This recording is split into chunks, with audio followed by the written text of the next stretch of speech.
So, you've been playing New World for a little while. You've been playing the game, having fun, and you finally got to level 10 of whatever territory you're in, and you decide, well, I want to buy a house. And you have your first time home buyer's discount New World, and you're wondering, well, wait, what zone should I actually have a house in? So, this is the thought process that a lot of people have issues with, and that I haven't seen many videos talk about what zones to put a house in and why not. So let's actually talk about it for a second. So in New World, there are several zones where you can actually buy a house. You have Cutlass Keys, First Light, Windsward, Monarch's Bluff, Reekwater, Everfall, Ebonscale Reach, Brightwood, Weaver's Fen, Restless Shore, and Morningdale. All these zones you can buy a house in. Now, what zone you want depends. You can have up to 3 houses in New World once you hit level 55. The question then becomes, well, how do I know what house I want in each zone? Well, that would depend on what you're looking for mainly. So, right now, you have Brightwood, Weaver's Fen, and Morningdale. They are the zones that hug Great Cleave and Eden Grove, and you can get up to Shattered Mountain. So, having a zone up here in a house might be recommended. You also have Everfall or Windsward. They're kind of the more central zone. So Windsward, you can touch Cutlass, First Light, Monarch's Bluff, Everfall, and Reekwater pretty quickly. Whereas with Everfall, you can touch Monarch's Bluff, Ebonscale Reach, Brightwood, Weaver's Fen, and Reekwater quickly.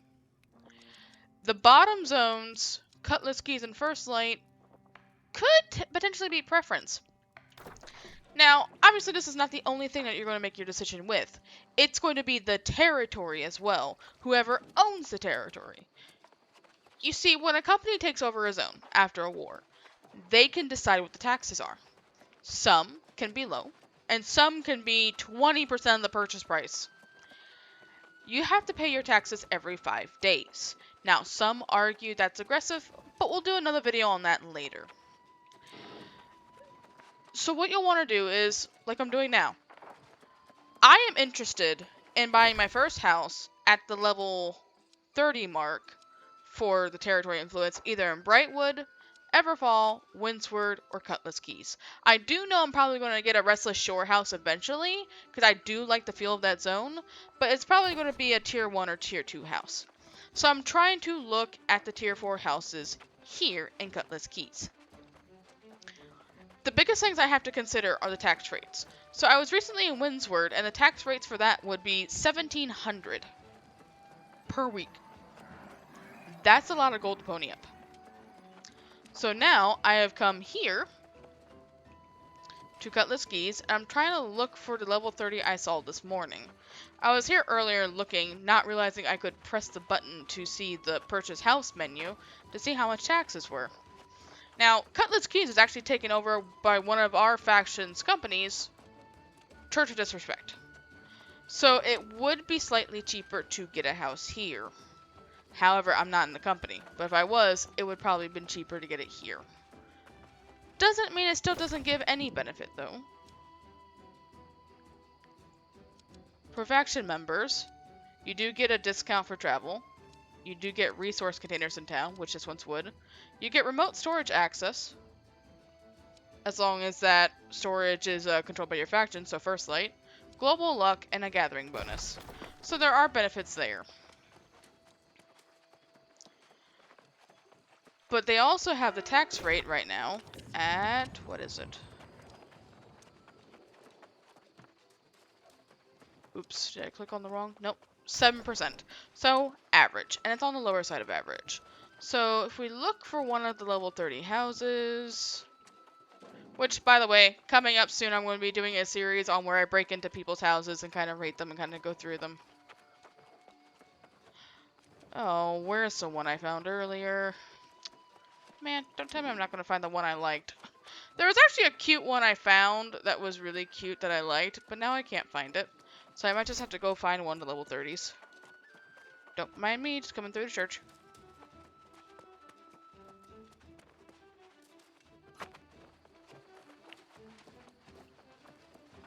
Now, if you want to learn more about what the benefits are, there are plenty of videos that explain that, so I'm not going to over-explain it. But there's certain things you can have. Was this it? Can't remember if that was it or not, but that is one of the level 30 houses. Ah, so these are both level 30s. So let's look. 1400. So here would be 1400, and I still would have easy access to Windsward. So it would be 300 gold cheaper.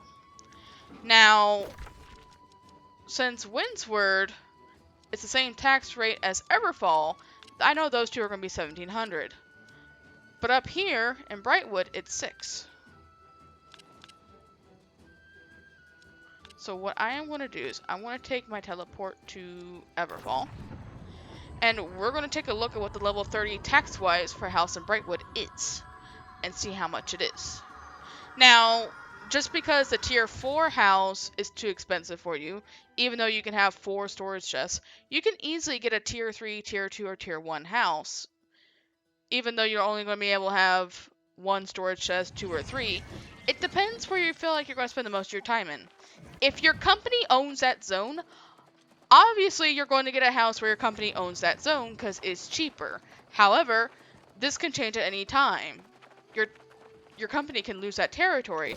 For example, Hex, the guild on Camelot, held Windsward since launch and has successfully defended it every time. However, a new guild came onto the server for the Syndicate faction, and they lost it tonight. So, things can change. The taxes can change. So, you can always abandon your house and move somewhere else where it's cheaper, but you do lose everything you did in that house, and it goes into your storage. But you also lose the benefit, you lose the teleport to the housing, and you lose the money that you sank in for the taxes. So bear that in mind too. If there's a company you don't like that owns a territory, you're putting money in their pocket paying the taxes. So bear that in mind. Now, I'm going to go ahead and travel to Brightwood. I'm not going to show you guys the entire travel, but we'll be right back. Alright, so I just got to Brightwood. We're going to take a look at the level 30 house that's over here. I believe it's in this corner. It's kind of like the emo looking house. So we look here. Wow. So normally the taxes are 1200, but because that first time discount applies here, it's 941 for the first 7 days. Now, that is something to really take consider with the taxes, and bear in mind they are going to change. New World, there are some people who have issues making money, but personally I've been selling Iron Ore, and it's been selling pretty regularly. So it just depends on your server, but those will have to be factors into where you move. Now, where exactly am I going to be moving? I still have no idea.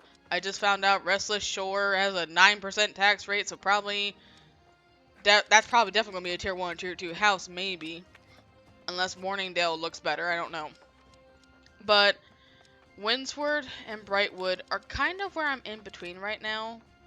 Because they both have the similar stuff. So they have a tier 5 kitchen, tier 5 arcana. And this is something you also have to take into consideration too, is what does each town have? Windsward, I would be close to almost everything and can access everything pretty quickly. So that's kind of the one thing that's swaying my decision to Windsward. Problem is, I just gotta level up that zone because I haven't done it. But anyhow guys, that is the decision process that I'm going to be putting into New World. Let me know if this video helped you, or if you'd like more content, just click the like button down below. Thank you guys so much, and I hope you guys have a good day.